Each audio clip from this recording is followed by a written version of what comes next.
ये एक एहसास है, आप इसे हर दिन महसूस करते हैं, है ना?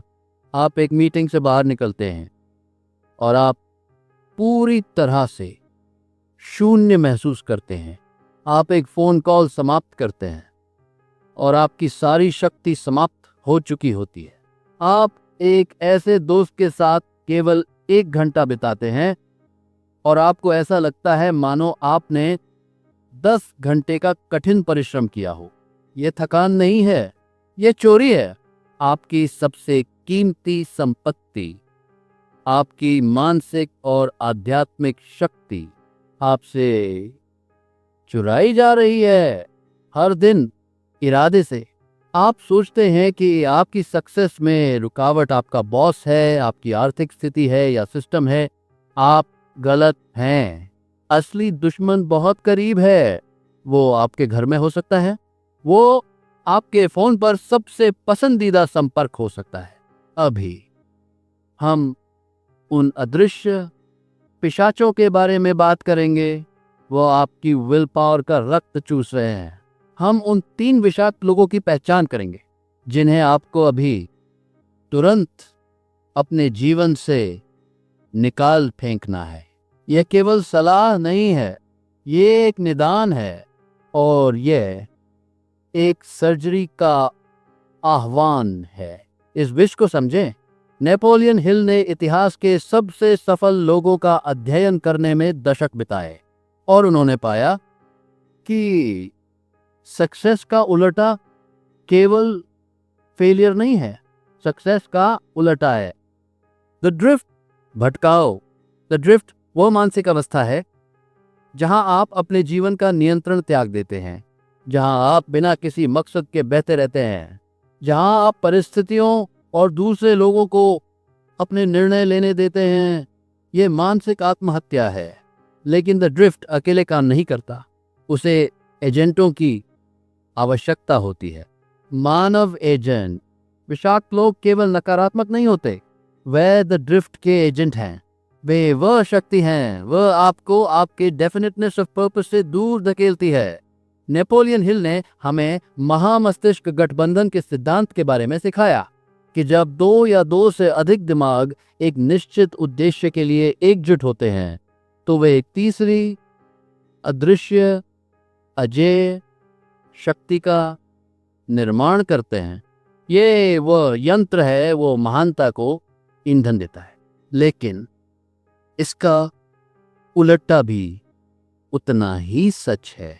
एक नेगेटिव मस्तिष्क, जब आप स्वयं को एक विषाक्त इंसान के साथ मिलाते हैं, आप एक महामस्तिष्क तो बना रहे हैं, लेकिन यह सक्सेस का गठबंधन नहीं है, यह विफलता का गठबंधन है, यह भटकाव का गठबंधन है। यह विषाक्त इंसान क्या करता है? वो आपके महामस्तिष्क को विष देता है। वह आपके डर के 6 भूतों को दृढ़ करता है। वो आपकी प्रज्वलित इच्छा को बुझा देता है। वह आपकी सक्सेस की संभावना का गला घोंट देता है। वे आपकी शक्ति चूस रहे हैं और आप उन्हें ऐसा करने दे रहे हैं।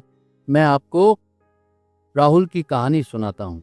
राहुल वो इंसान था जिसे हम सब बोध हैं। प्रतिभा से भरा हुआ, 20 की आयु में वो एक आग था। उसके पास एक डेफिनेटनेस ऑफ पर्पस था। वो अपना स्वयं का व्यापार आरंभ करना चाहता था। वह सुबह शीघ्र उठता था, वह किताबें वाचन करता था, वह संकट उठाता था। उसका महामस्तिष्क छोटा था लेकिन सकारात्मक था। फिर वो विक्रम से मिला। विक्रम करिश्माई था, मनोरंजक था, जीवन का केंद्र था। राहुल उसकी शक्ति से आकर्षित हुआ। वे सबसे अच्छे दोस्त बन गए, एक गठबंधन बन गया। लेकिन ये एक नेगेटिव मस्तिष्क था। विक्रम टाइप 1 का विष था। वे आलोचक था। जब राहुल अपने व्यापार आइडिया के बारे में बात करता, विक्रम हंसता था। क्या तुम पागल हो? ये कभी काम नहीं करेगा। तुम अपना समय बर्बाद कर रहे हो। एक असली काम तलाशो राहुल। चलो पार्टी करने चलते हैं। पहले राहुल ने विरोध किया, लेकिन नेपोलियन हिल का डर का भूत नंबर 1 है। आलोचना का डर, विक्रम की लगातार आलोचना, वह उस डर को दृढ़ कर रही थी। राहुल का डेफिनेटनेस ऑफ पर्पस निर्बल होने लगा। शायद वह सही है, शायद मैं पागल हूं। शीघ्र ही राहुल ने सुबह शीघ्र उठना बंद कर दिया। उसने किताबें वाचन करना बंद कर दिया। वो विक्रम के साथ देर रात तक बाहर रहने लगा। विक्रम टाइप 2 का विष भी था, द विक्टिम। वो हमेशा शिकायत करता था, सिस्टम बुरा है, अमीर लोग हमें नीचे दबा रहे हैं, सक्सेस केवल किस्मत की बात है। ये सब क्या थे? ये बहाने, यानी एलिबाइज थे। नेपोलियन हिल ने कहा, वो इंसान वो सक्सेस पाता है, वो बहाने नहीं बनाता, और वो इंसान वो बहाने बनाता है, वो सक्सेस नहीं पाता। विक्रम राहुल के दिमाग में ये विष घोल रहा था कि मेहनत करना बेकार है। वो उसे अपने साथ द ड्रिफ्ट में खींच रहा था। 5 साल बीत गए। राहुल अभी एक ऐसी डेड एंड काम में फंसा है जिससे वो नफरत करता है। वह हर्ण में डूबा है, उसका स्वास्थ्य बुरा है, और वो व्यापार का सपना, वो मर चुका है। विक्रम ने उसे शारीरिक रूप से नहीं मारा, उससे उसकी आत्मा को मार डाला। ये एक नेगेटिव महामस्तिष्क की ताकत है, यह विषाक्त लोगों की ताकत है। आप में से कितने लोग अभी एक राहुल हैं? और इससे भी अहम सवाल, आपके जीवन में विक्रम कौन है? आपको उन्हें पहचानना होगा, क्योंकि वे हमेशा स्पष्ट नहीं होते। विष अक्सर मीठा होता है। वे अक्सर दोस्त, परिवार या पार्टनर का नकाब पहने होते हैं। आइए ड्रिफ्ट के इन 3 मुख्य एजेंटों को गहराई से विश्लेषित करें। टाइप 1, द क्रिटिक, उद्देश्य का हत्यारा। ये इंसान आपके डेफिनेटनेस ऑफ पर्पस का नंबर 1 दुश्मन है। वह निंदक है, वह व्यंग्यात्मक है। जब आप कोई महान सपना साझा करते हैं, वह हंसता है। जब आप कोई महत्वाकांक्षी लक्ष्य निर्धारित करते हैं, तो वह आपके नयनों में अवलोकन करके कहता है, व्यावहारिक बनो, हवा में उड़ना बंद करो, यह पहले भी किया जा चुका है, तुम इसके लिए नहीं बने हो। क्या होगा अगर तुम असफल हो गए? ये अंतिम वाक्य, क्या होगा अगर तुम असफल हो गए? ये उसका सबसे घातक हथियार है। वह क्या कर रहा है? वो आपकी मदद नहीं कर रहा है, वो आपको ग्राउंडेड नहीं रख रहा है। वह नेपोलियन हिल के डर के 6 भूतों में से सबसे विनाशकारी भूत को जगा रहा है, आलोचना का डर।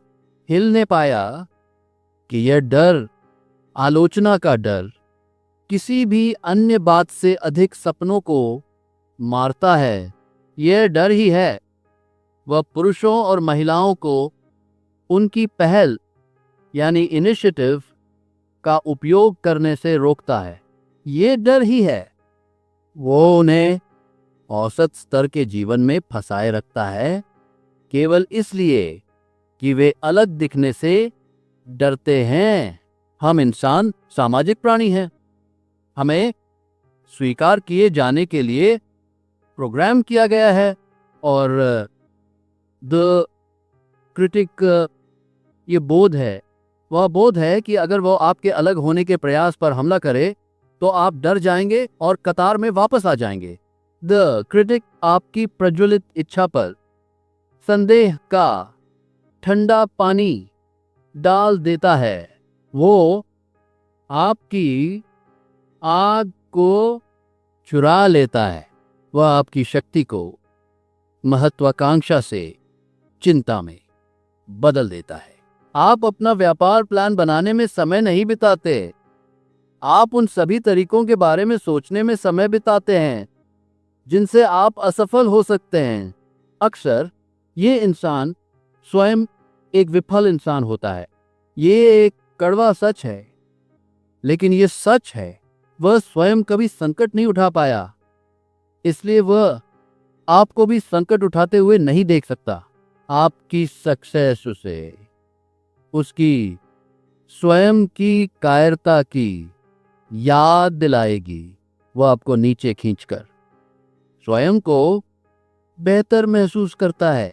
यह एक नेगेटिव महामस्तिष्क का क्लासिक लक्षण है। आपको उन्हें तुरंत त्यागना होगा।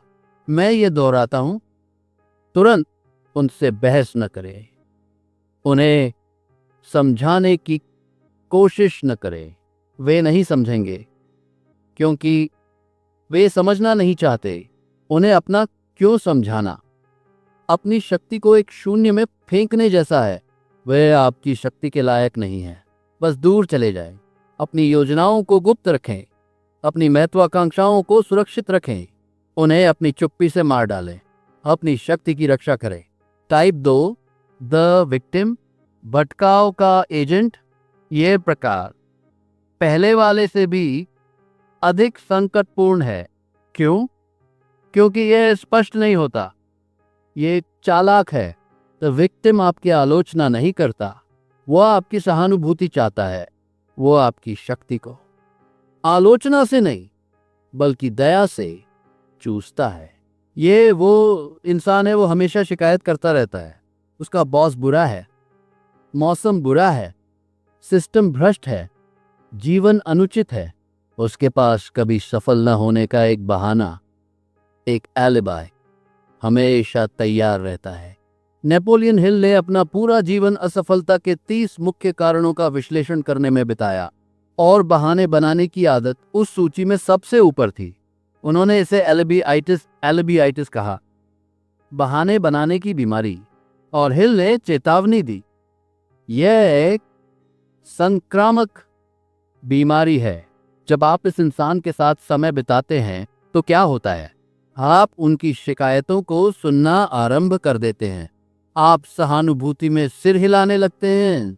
हाँ, तुम सही हो, सिस्टम सच में बुरा है। हाँ, ये सच में बहुत मुश्किल है। और इससे पहले कि आप बोध पाएं, आप भी शिकायत करना आरंभ कर देते हैं। वो आपको ये विश्वास दिला रहा है कि आप भी एक विक्टिम हैं, कि आपकी असफलता आपकी गलती नहीं है, वह सिस्टम की गलती है, कि आपकी गरीबी आपकी पसंद नहीं है, यह आपकी किस्मत है। ये क्या है? ये द ड्रिफ्ट है। ये व्यक्तिगत कर्तव्य से पूरी तरह भागना है। ये डर के 6 भूतों में से एक और को दृढ़ करता है, गरीबी का डर। द विक्टिम गरीबी को एक स्थायी स्थिति के रूप में स्वीकार करता है, एक ऐसी बात जिसे लड़ा नहीं जा सकता, केवल सहा जा सकता है। द विक्टिम आपकी पावर चूसता है। आप उन्हें ठीक करने की कोशिश में अपनी पूरी शक्ति व्यय कर देते हैं। आप उन्हें समाधान देते हैं, आप उन्हें प्रेरित करने की कोशिश करते हैं, लेकिन वे आपके समाधानों को नहीं चाहते। हर समाधान के लिए उनके पास एक नई समस्या तैयार होती है। पर तुमने ये नहीं समझा, आप उन्हें ठीक नहीं कर सकते क्योंकि वे ठीक नहीं होना चाहते। वे आपकी मोटिवेशन नहीं चाहते, वे आपकी पावर चाहते हैं, वे ध्यान चाहते हैं, वे सहानुभूति चाहते हैं, वे एक दर्शक चाहते हैं अपने बहानों के लिए। और आप स्वेच्छा से वो दर्शक बन रहे हैं। आप अपनी कीमती रचनात्मक शक्ति ले रहे हैं और उसे एक ऐसे कुएं में डाल रहे हैं जिसका कोई तल नहीं है। आप उन्हें अपनी प्रज्वलित इच्छा से ईंधन दे रहे हैं जबकि वे आपकी स्वयं की आग बुझा रहे हैं। नेपोलियन हिल ने स्पष्ट कहा था कि गरीबी और असफलता दोनों संक्रामक हैं। द विक्टिम इस बीमारी का वाहक है। उनसे दूर रहें, अपनी मानसिक स्वच्छता की रक्षा करें, सहानुभूति रखें, लेकिन दूर से। उन्हें अपनी नाव में सवार न होने दें, अन्यथा वे आप दोनों को डुबो देंगे। टाइप 3, द टेम्परेरी, शक्ति का पिशाच। ये तीसरा प्रकार है और ये शायद सबसे चालाक है, क्योंकि ये इंसान बुरा नहीं है। वो आपकी आलोचना नहीं करता, वो शिकायत नहीं करता, वह बस मौजूद है। वो द ड्रिफ्ट का जीता जागता सांस लेता हुआ उदाहरण है। ये वो दोस्त है, वो रिश्तेदार है, वो सहकर्मी है जिसका कोई लक्ष्य नहीं है, कोई जुनून नहीं, कोई उद्देश्य नहीं। उसका जीवन बस हो रहा है। वो पूरी तरह इनडिसाइसिव है। नेपोलियन हिल ने इनडिसीजन को असफलता के मुख्य कारणों की सूची में रखा था। उन्होंने इसे सफलता का भ्रूण हत्यारा कहा। द टेम्परेरी इसी वायरस का वाहक है। वो आपको फोन करता है, क्या कर रहे हो? आप कहते हैं, मैं काम कर रहा हूं, मैं अपने प्रोजेक्ट पर काम कर रहा हूं। वो कहता है, अरे त्यागो, काम तो होता रहेगा, चलो कुछ करते हैं, चलो घूमने चलते हैं। कहाँ? आप पूछते हैं। पता नहीं, वह कहता है, बस कहीं भी, बस कहीं भी। यह द ड्रिफ्ट का आदर्श वाक्य है। बिना किसी मकसद के बहना, उसका मकसद क्या है? कोई मकसद नहीं, बस समय बर्बाद करना, बस उस शून्य को भरना। वह उसकी उद्देश्यहीनता ने पैदा किया है और वह चाहता है कि आप अपनी कीमती केंद्रित शक्ति लेकर उसके शून्य को भरें। आप उसके साथ 2 घंटे बिताते हैं कुछ नहीं करते हुए। आप टीवी अवलोकन करते हैं जिसके बारे में आप परवाह नहीं करते। आप उन लोगों के बारे में गपशप करते हैं जिन्हें आप पसंद नहीं करते। आप बस समय मार रहे हैं और फिर आप अपने काम पर वापस आते हैं, लेकिन आग बुझ चुकी है, आपकी शक्ति जा चुकी है, आपका फोकस टूट चुका है। उस लय को, उस मोमेंटम को वापस पाने में अब आपको घंटों लगेंगे। क्यों? क्योंकि आपका दिमाग 2 अलग अलग आवृत्तियों पर एक साथ काम नहीं कर सकता। आपका डेफिनेट पर्पस आपसे तीव्र फोकस, इंटेंस फोकस मांगता है। द टेम्परेरी आपसे उद्देश्यहीन भटकाव, एमलेस ड्रिफ्ट मांगता है। आप दोनों को एक साथ नहीं रख सकते। यह एक नेगेटिव महामस्तिष्क है। यह आपकी आग को बुझाता नहीं है, जैसा द क्रिटिक करता है। ये बस उसे इतना धीमा कर देता है कि वह केवल एक अंगारा रह जाता है। ये आपकी शक्ति को चोरी नहीं करता, ये उसे पतला, डिलूट कर देता है। आप उन्हें ये कहकर उचित ठहराते हैं कि वे हार्मलेस हैं, वह एक अच्छा इंसान है। शायद वे हैं, लेकिन महानता की कीमत यही है।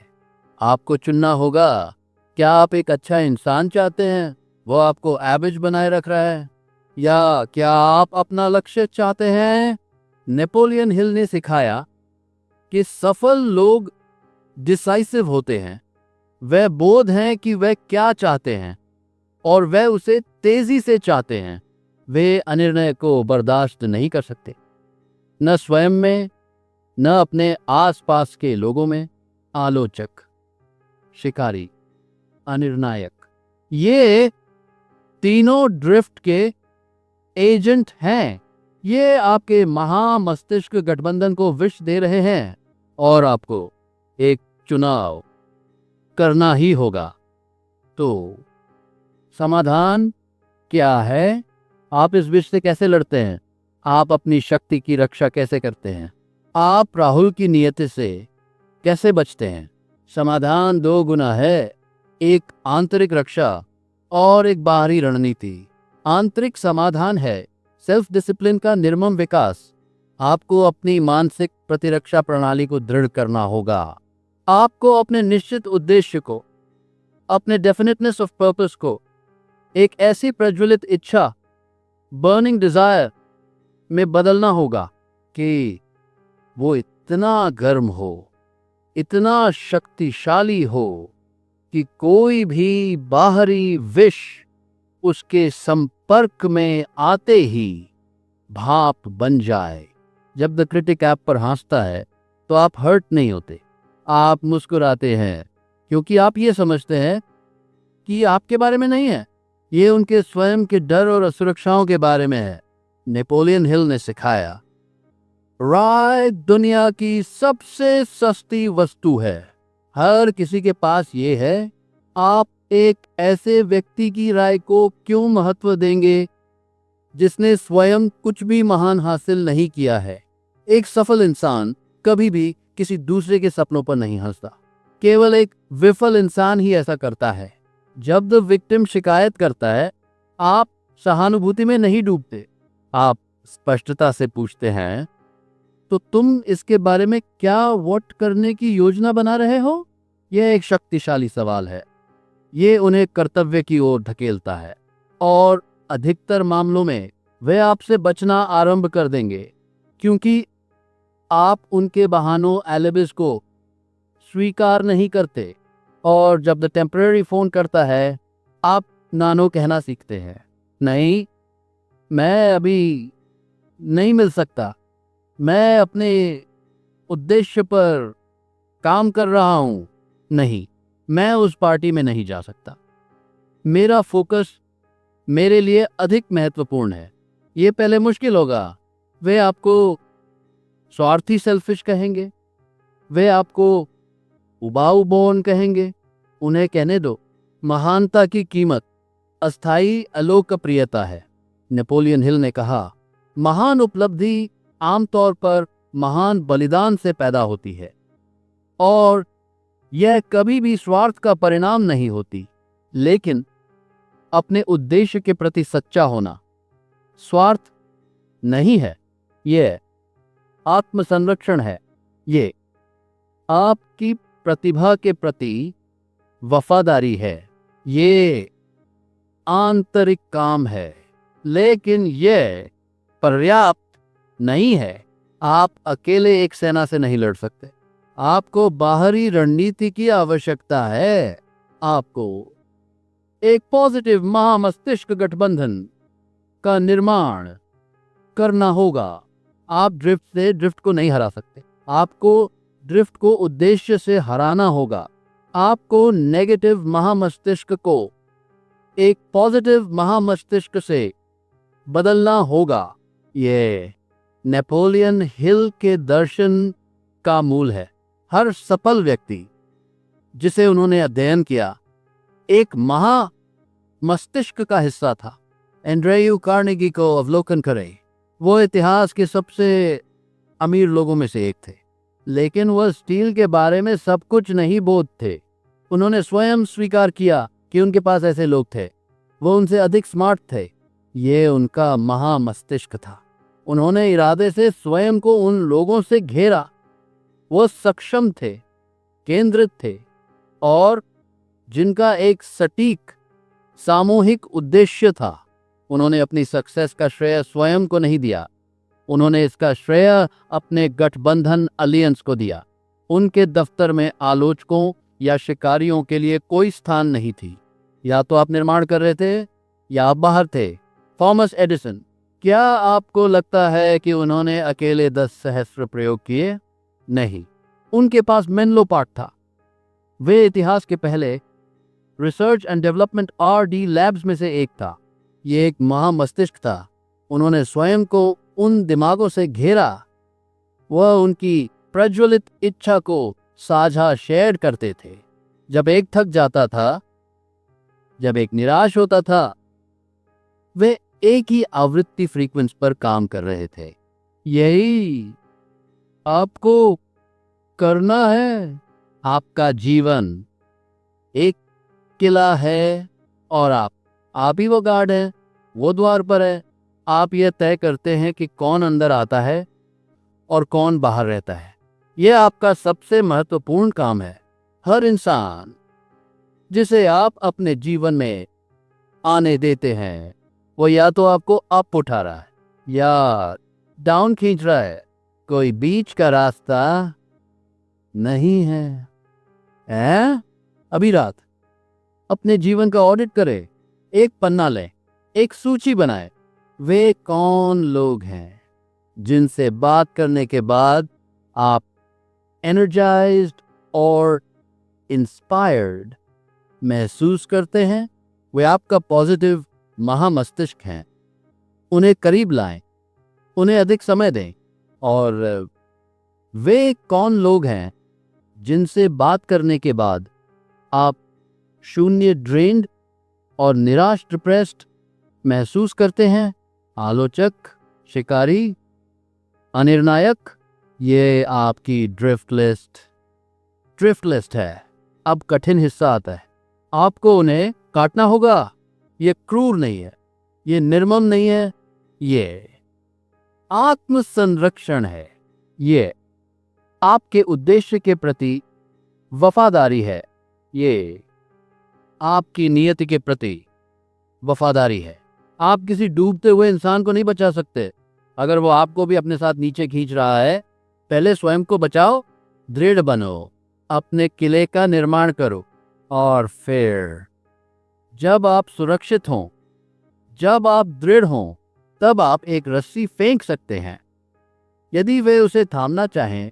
लेकिन अभी के लिए अपनी शक्ति की रक्षा करो। अपने महामस्तिष्क को बुद्धिमानी से चुनो, क्योंकि नेपोलियन हिल ने हमें जो सबसे महान सबक सिखाया वो ये था, आप या तो अपने विचारों के मालिक बनते हैं या आप उनके गुलाम बन जाते हैं। और वे विचार, वे अक्सर आपके नहीं होते। वे उस कमरे से आते हैं जिसमें आप बैठे हैं, अपना कमरा। बुद्धिमानी से चुनो। यह ज्ञान, ये केवल सुनने के लिए नहीं है, ये लागू करने के लिए है। अगर इन शब्दों ने आपके अंदर कुछ प्रज्वलित किया है, अगर आपने अपने जीवन में द क्रिटिक, द विक्टिम या द टेम्परेरी को पहचान लिया है, तो यह आपका कर्तव्य है कि आप इस आग को फैलाएं। आपके आसपास के लोग भी उसी ड्रिफ्ट में फंसे हैं, वे उसी विष से पीड़ित हैं। वे नहीं बोध कि उनकी शक्ति कहां जा रही है। इस वीडियो को शेयर करना केवल एक क्लिक नहीं है, ये किसी को एक जीवन रक्षक, एक लाइफ राफ्ट फेंकने जैसा है। यह आपका कर्तव्य है। लेकिन ज्ञान बिना कार्रवाई के बेकार है। एक निर्णय लें अभी कि आप अब औसत स्तर को बर्दाश्त नहीं करेंगे, न स्वयं में, न अपने आसपास के लोगों में, कि आप अपने किले के गार्ड बनेंगे। अपने अवचेतन मन को एक नया आदेश दें। कमेंट में अंकित करें, my energy is my own. ये कमेंट मेरे लिए नहीं है, ये दुनिया के लिए नहीं है, ये आपके अवचेतन मन के लिए आपका पहला स्पष्ट आदेश है। ये आपकी स्वतंत्रता की घोषणा है। और अंत में, अगर आप इस गठबंधन का हिस्सा बनना चाहते हैं, अगर आप उन लोगों के साथ आना चाहते हैं, वह निर्माण कर रहे हैं, न कि केवल नष्ट कर रहे हैं, अगर आप ड्रिफ्टर्स की भीड़ से अलग होकर आर्किटेक्ट्स के महामस्तिष्क में शामिल होना चाहते हैं, तो सब्सक्राइब करें, क्योंकि महानता एक दुर्घटना नहीं है, यह एक चुनाव है, जैसा कि नेपोलियन हिल ने कहा था। और इन शब्दों को अपने दिमाग में अंकित कर लें। इंसान का दिमाग उन विचारों की आदतों को अवशोषित कर लेता है जिनके संपर्क में वह रहता है। अपनी शक्ति की रक्षा करो, अपने महामस्तिष्क को चुनो, ड्रिफ्ट को रोको। अभी हम यह सफलता का निर्माण कर रहे हैं, केवल सपने नहीं देख रहे हैं,